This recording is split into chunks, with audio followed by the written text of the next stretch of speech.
Yo, what's going on, snipers, and welcome back to our Anchorage Ice Tigers Draft to Glory franchise mode here in NHL 23. So in the last episode, we took on the Vegas Golden Knights in the first round of the playoffs, and unfortunately, after winning our very first President's Trophy, we were ousted in only 6 games. And it kind of sucks because of the fact that Bickle, who was one of our best players in the regular season and also in the playoffs, his contract is up for renewal this offseason. And he's also like a pending UFA in that sense, so he is likely going to be gone from this team, which is very unfortunate because he's a really solid player. It's just I think he's going to be asking for a bit too much this offseason, and we have other guys that we should be technically prioritizing, which is unfortunate. But this team looked really good on paper, but unfortunately they just could not get it done in the playoffs. I don't know if it's because of the EA sim logic or whatnot, but I think this team should have done a lot better for sure. Guys like Hartnell had no goals in the playoffs, which is kind of surprising. So hopefully the team kind of has a better year next season, even if we end up losing Bickle. We do have a pretty good team, I think, on paper. Like, I wrote down what I think our roster is going to look like, and I'm pretty sure our roster is still going to look pretty solid, especially because of the fact that we drafted Hartnell a few years ago, because he could easily take over that spot that Bickle was on. But anyways, before we get into the draft in the entire offseason, I do have a couple comments to go over. So the first one is from Saturn Otaku, who says, EA Sim Engine cheese at its finest, which is basically exactly what I just said. And yeah, that is true, because this team was really good during the regular season. And then, of course, we ended up losing in the first round of the playoffs to a team that just barely made it in. As you can see, the Golden Knights literally had the same record almost as the Seattle Kraken, who just missed out on the playoffs. And yeah, we finished with 111 points, which was top of the entire league by only 1 point, but still we won the President's Trophy, and then unfortunately that cursed us and we didn't get that shot at the Stanley Cup again, because obviously last season we made it all the way to the Cup finals, but this season we could not crack even past that first round. So hopefully we could get a little bit further next season, considering this team is mostly going to be still the exact same roster, I hope, and except for a few new changes, especially the loss of Bickle might change the complexion of this team a little bit. Next comment is from Rebecca Weiss Woods, which says, I like Delmas a little better, but either pick should be really good. So that's in reference to who we should be drafting. So Rebecca is saying to go with Delmas, which Delmas does definitely look like the better player in a sense, because if you look at the comparison between the two of them, Delmas is just a little bit better of a shooting guy than LaRose is. The only thing I think that LaRose would probably be the better option is because we actually are kind of lacking right wingers, so I think LaRose might end up being our pick. And also a comment from Hawksman88 actually refers to that as well. He says, I think you're set on goal scoring forward, so I think you should bring in LaRose to get someone who is good, should be good defensively, which is what I agree upon as well. So hopefully LaRose is a two-way forward, because that would be a great thing to have for our bottom six. He's also a right-handed shot, which is also good, because if we look right now, as I was just mentioning, at our contracts here, we look at right wingers right now. We have Jorgensen, and we have a huge drop off to Walzer. Jorgensen's only signed for 1 more year, which is pretty scary. I hope that we can keep bringing him back because he's our captain. But yeah, that's a massive drop off to Walzer. So obviously getting more right wingers in, it would be huge for this team's depth. And obviously since we're losing Bickle, we definitely could use more wingers. So we're more than likely going to go with LaRose just because of that. Even though he is probably going to be slightly worse overall wise, we do need somebody that is more defensively minded, like Hawksman was mentioning. And I think we do need more right wingers than anything else. So anyways, those were the comments that I got from last episode, so let's get into this draft and snag up some players, and hopefully we can keep this team mostly together for next season, because we should have a good season ahead next year. And I might end up pre-recording next episode again, just because of the fact you guys know how much I love season simulations. It's always really fun just to see how this team ends up doing after a off season. So we're going to be drafting all the way up at number 29, just because we had such a great regular season winning the President's Trophy, but we didn't get past that friggin' first round, which is ridiculous. So hopefully we could snag up our guy that we need, and hopefully we could find some good late round steals as well in the second round onwards. I don't know if there's any really good players, but we'll see if we can find ourselves some good ones to build up our depth continuously. So that way we can replenish like our old guys or guys we end up losing because of contract spaces and stuff like that. But let's see this top 5 of the draft. So the Islanders have the first overall pick. They are going to take Peterson actually. I think it's pronounced George Peterson. He's a sniper, 82 overall out of the draft. Has a really good shooting category, good offensive awareness, so he should do quite well for the Islanders. Also, he does have make it snappy. Oh, what the? Also, this guy could kind of almost play anywhere, though. He's a left wing / right wing, but he could also play center, it looks like, based on his face-off numbers. So, solid pickup there for the Islanders. Montreal at number 2 is going to take Mara, who's an 80 overall two-way forward. Looks pretty good based on all those defensive X factors. Your prototypical two-way forward. Very big guy as well for a two-way forward. 6'5", 202, so looks like he might be kind of a physical player as well. Doesn't have the best physical attributes, but he's over 6'3", which means he's a giant pretty much. And he's 202 pounds too, so he should probably be able to throw some hits, even though he doesn't have the greatest physical attributes. Colorado at number 3. Who are they going to take? They're going to take a defensive defenseman in Chance, who might not have a zone ability. We don't know that for sure, though. He's got Ice Pack, Truculence, and Shutdown, though, for sure. Yeah, prototypical DFD. Nothing too special, really, right there. Calgary's going to take a high top 6 at number 4, which I don't understand why they're going to do that, but they take Wirtanen, who's a sniper. Doesn't look really that great out of this draft, so hopefully he pans out for the Flames. And San Jose at number 5 is going to take Johnson, who's a 79 playmaker, medium elite. Looks pretty good. 86 passing out of the draft. And yep, has some passing X factors and also can stick handle quite well. So there is your top 5. Let's sim to our pick at number 29. And take our guy that we had pinned, which was not Delmas, because we could have went with Delmas. He definitely is supposed to go more around the spot than LaRose is, but like I said, we do need more right wingers, and the difference between the two of them is literally minuscule, it looks like. So yeah, we're going to take here Mr. Jaden LaRose, which is kind of weird spelling of him. He's 5'11", 194. He could also play the left side, which is nice, so we could play him on either side on that third or fourth line, depending on how he grows. I hope he grows quite well for top 6, so welcome aboard, LaRose. And he's a 76 out of the draft. That's actually really nice, because I was thinking this year we might have to play Vandenbush, who is a 75 right winger, top 9.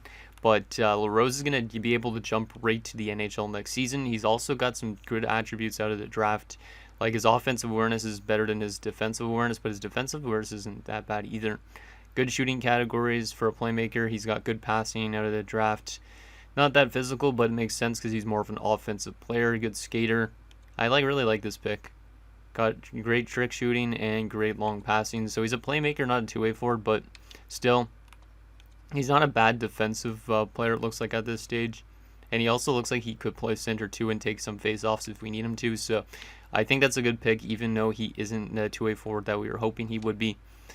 Let's take a look at Delmas. He's a 77. Yeah, see, literally the two of these guys are just pretty much the exact same type of thing, except for Delmas is a sniper and LaRose is a playmaker. So here is what Delmas looks like, and this guy might be a really good player. So he might have passed up on a really good sniper because of that shooting category. It's just already 4 stars for a top 6, which is kind of nuts, but I think it's still a good pick that we picked who we wanted.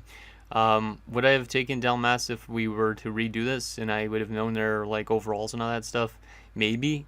But I feel like we have a lot of snipers already, so like, I mean, if we would have taken Delmas, I think I would have probably just thrown him right to the top line and seen how he did instead to replace like Bickle. Yeah, I'm happy with LaRose, I think, because we need more right wingers anyways. So that was a decent pick nonetheless. Let's see what we could get here in the second round if we could find anybody. I did have Bartlett pinned, who might be low elite. Did I have anybody else pinned around this stage? Hardigan Koskaranta, who's a goaltender. He's supposed to go next round. It looks like I might be able to snag him next round. He's a guaranteed medium elite, I think, almost. Hardigan looks decent as well, 4 years out. Huh. I don't know if we should go with Bartlett. I think I might go with Bartlett because he might be low elite, because I don't really know too much about this draft class. It honestly doesn't look like the best class. Yeah, I think I'm going to go with him. We're going to go with Bartlett here. Might as well just get ourselves another winger, because wingers are something we need more of than centers, because we do have a pretty deep top 3 centers right now at the moment. Once those guys start leaving the team, though, we will have to start drafting more centers. So, Joaquin Bartlett, welcome aboard from Finland. Let's see how good he is, and he's a low top 6. Low top 6s don't really develop that well, but this guy's okay. Maybe he becomes like a bottom 6er for us. Because, I mean, since we're a draftable right team, any of these guys could really make it. But hopefully Bartlett gets a chance at some point, and hopefully he gets some good development. And I guess we're going to go with the goaltender here. Or are we going to go with this playmaker who might be medium elite? This guy is a guaranteed 3 years out, but he's 20 years old at this point. So he's probably like a medium top 9 or low top 9 or low top 6 even. I don't know if I trust a lot of these guys at all. Let's just go with the goaltender since he's listed as a gem and we get another goalie prospect in, because maybe he will help us out in a sense, because if for some reason Cox demands too much money and we end up losing him within like 5 years, maybe this guy takes over, that type of thing. So Kari Koskaranta, welcome aboard. And he's a 47 overall medium starter, so good potential, but very low overall. Still, at least that gives us a little bit more depth in the goaltending prospect pool. Let's just keep on adding some prospects that we could see here. There's a gem that's a low top 6. I don't know why he's listed as a gem, maybe because he's got some good attributes, 3 years out. You know what? I think that might honestly be our pick here. Unless Frolov's better, which Frolov doesn't look good really at all. Zane Jacobs, a right-handed defenseman. No, thank you. Yeah, I think we got to go with Reinhardt here. Even though he's a low top 6, he's listed as a gem. And he does have some good attributes like shooting and stuff like that. So even if he makes the lineup as a 75, he might be able to produce and get some statistical growth and maybe crack our lineup at some point. So we'll take Reinhardt. 65 overall, not bad for a 19-year-old. Yeah, he doesn't look too bad. His shooting category is not the best for a sniper, but he's well built.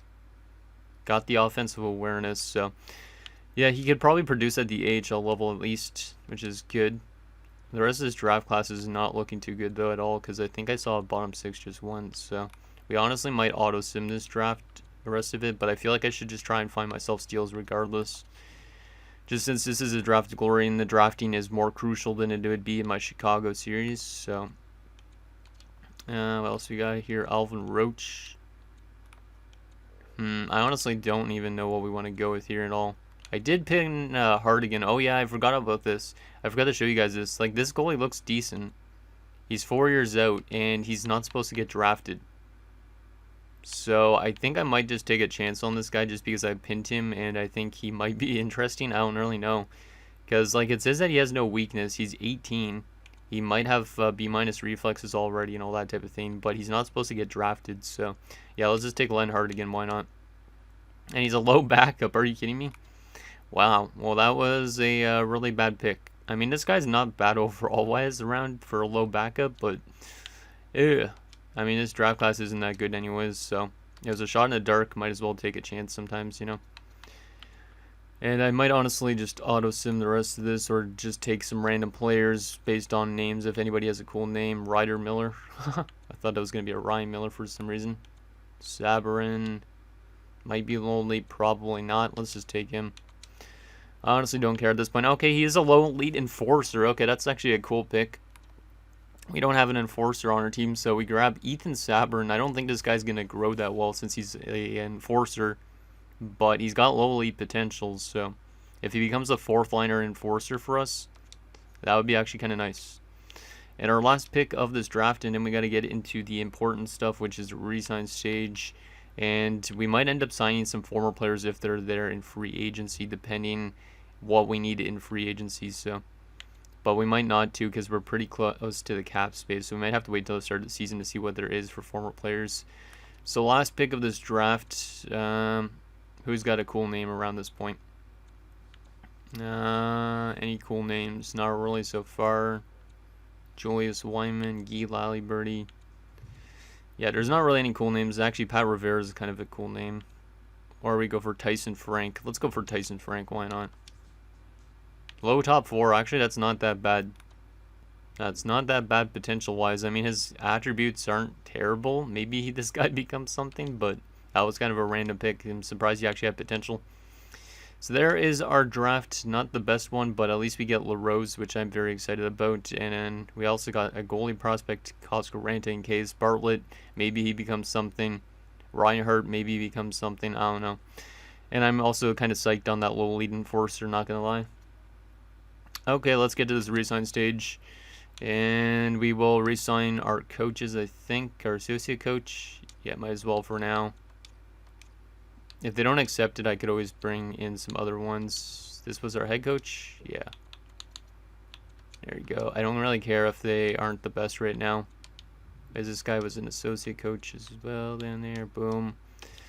We'll see if those guys accept. And we also got to get our scouts back.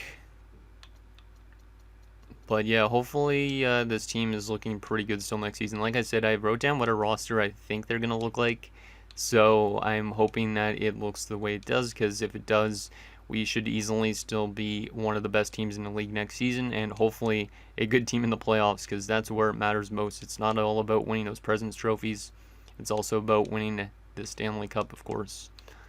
Because if we could get one Stanley Cup in the series, I will be pretty happy. So, okay, resign stage. Let's get this done with. Rip the Band-Aid off that we're learning likely going to lose a big guy. So, we only have 24 million, so yeah, that definitely means Bickle is gone, and maybe even Cox, to be honest. Let's qualify all our RFAs at the moment, just because I need to take advantage of that and qualify all these guys.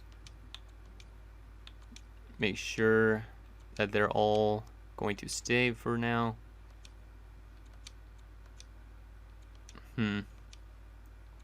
Yeah, that guy. And I'm going to let go of some of these AHL guys maybe. Nah, actually, never mind. We do have a lot of space still for contracts, so might as well qualify them all. And also, I think there is also another decision that you guys might not agree with that I'm going to probably make this offseason because of our salary cap. And that is, I'm going to probably sign Aiden Tays as our backup. Because Aiden Tays definitely deserves a chance at the NHL based on how he's played in the AHL. Like, look at this. How does he put up a .916 and have a below 500 record? Like, he was phenomenal last year. So, I think he's going to be our backup next season to Cox, which means Neil is likely going to be gone because Neil wants, like, $5 million right now, which isn't terrible, but I think for now I might want to go with the cheaper option and give like Tays like a 4-year deal at this price, just because that way at least we have a goaltender locked up long term. So let me see if I could talk him down to 4 years at 1.1, because if I can, that at least will solidify a backup goalie for us for a good amount of time. And those guys are qualified. And yeah, this is where it's going to be interesting. So Zibanejad was a low top 9 7th round pick. Doesn't look terrible. I could sign him, but he's already 22, so I'm going to let him walk. Moeller was a 1st round pick. No, he's a 4th rounder. He does have top 6 potential, so let's just give him a chance. And also this low top 9 was a 5th rounder. I am going to let this guy walk, though. Don't think he's going to pan out. And then what does Cox want? Because he would be like a 4th liner for us. 1.5. Yeah, I might be able to do that. Yeah, let's just do that. That's a good price to me if he wants to accept that. But yeah, Bickle is definitely gone because I'm not giving him an 8-year deal, and I'm also not giving him $14 million.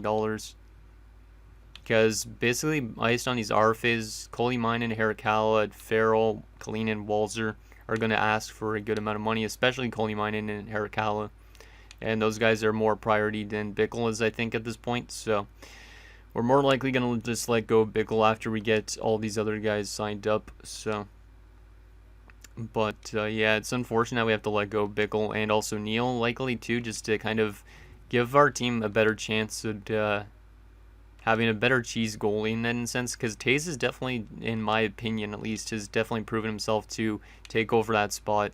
It's not that Neil's been bad, because Neil's been a pretty good goaltender at times. And we would also sign Canone for the AHL as an AHL goaltender. So I think, yeah, I think Neil's time here is done, to be honest.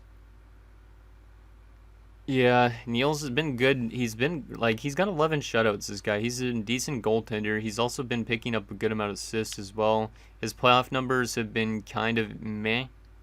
Like, he was okay the year we went to the Cup Finals, but last year he was not that good at all. So, yeah, I think he's got to be gone.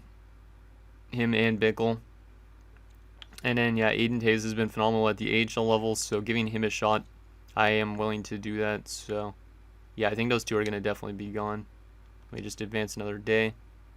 So there's Canone. So, yeah, we got $22 million in cap space, but most of that's for our RFAs.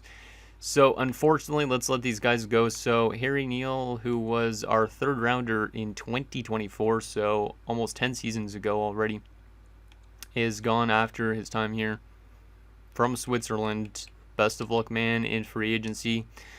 And we'll definitely take a look at the start of next season if I remember of where he signs. So we'll see where he ends up.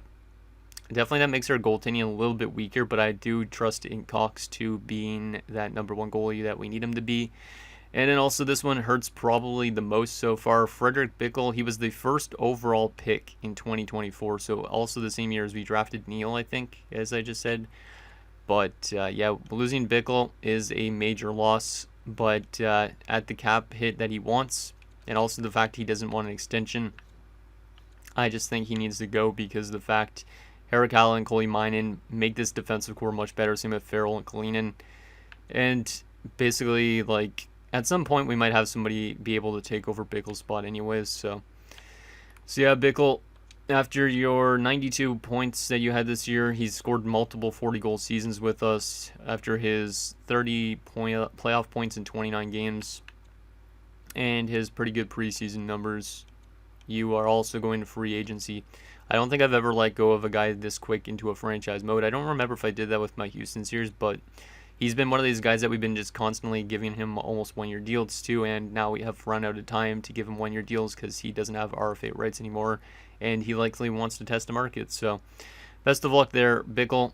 Now one really stings, and it probably will come back to bite us a little bit in terms of the goal scoring department, but I think it makes sense for this team to do that right now, especially when Coley Minen and stuff like that, like they're eventually going to demand a lot of money, and we're going to need that money in the next offseason and future off seasons, especially when Jorgensen's contract's up next off season too. So let's begin the sim up to free agency and see if any of those RFAs accept, which I've been qualifying them with only Pierce Hull, I think. Yeah, only Pierce Hull accepted so far, so we probably won't sign anybody till the start of next season if we end up signing any more players that used to play with us. But yeah, we'll definitely try and remember where Bickle went. But yeah, Hartnell's contract comes to an end as well this coming off season, so yeah, basically that makes sense for us to lose him. But we should still have a pretty good roster on paper, especially in the top 6, I'd say. Like, Festerini's probably going to get thrown into the top 6 otherwise. But let me take a look quickly free agent-wise. Let me just see where there is interest on Bickle. Only one team is interested in Bickle right now, and that is the Buffalo Sabres. So he's likely going to Buffalo. And yeah, any former players that I could see that are top of this list? Not really, because we didn't let go of any big players over the years. So we'll probably have to see about that at the start of the season. But let's begin the sim up to next season and get our lines set up.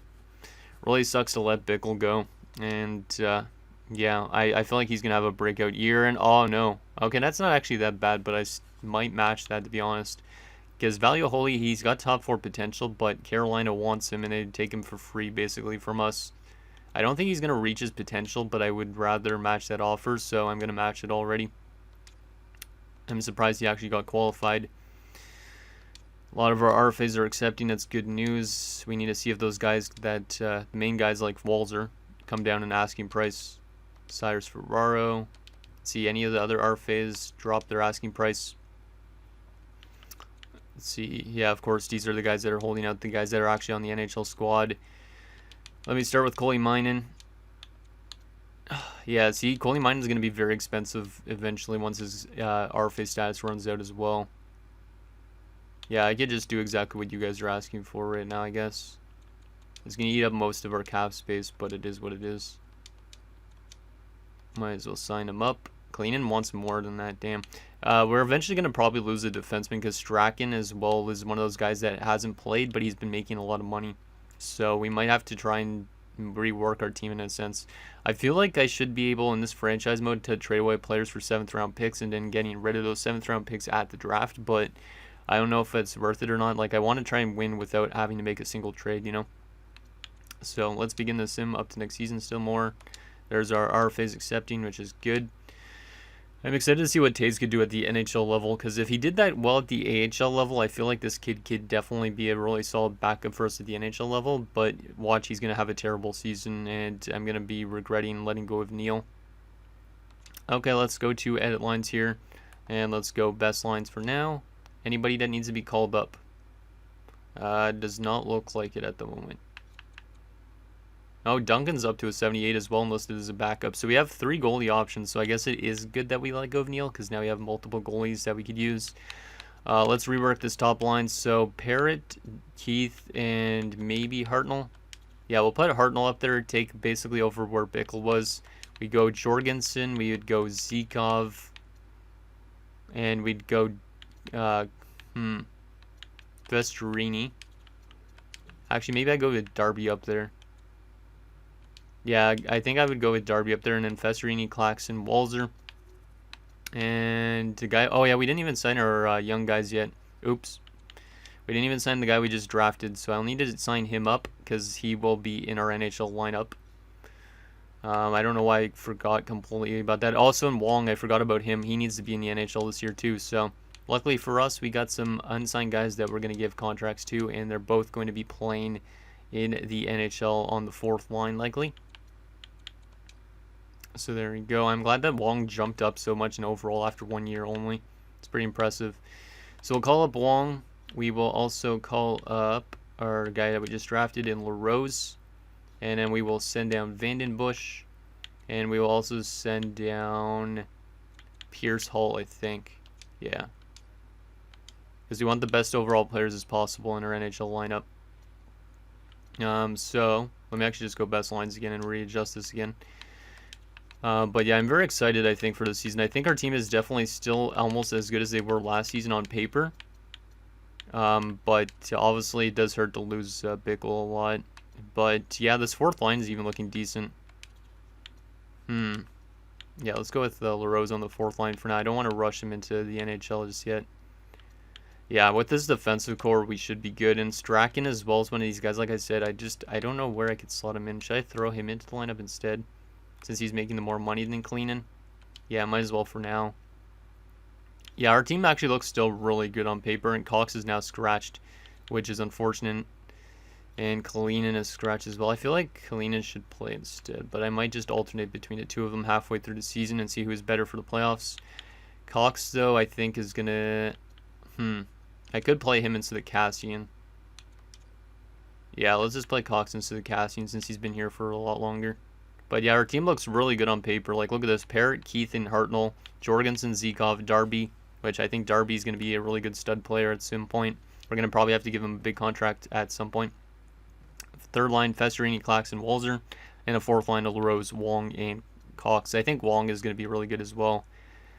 Very solid defensive forward for our 4th line. I definitely should give this guy like an 8-year deal as a 4th liner. Kind of do similar to what we did with Claxon. And yeah, this defensive core is looking pretty good as well, it looks like on paper, especially that top 4. So Taze should have a really good rookie season. And let me just make sure the power play looks decent as well. I'm going to just leave the power play how the AI has it set up.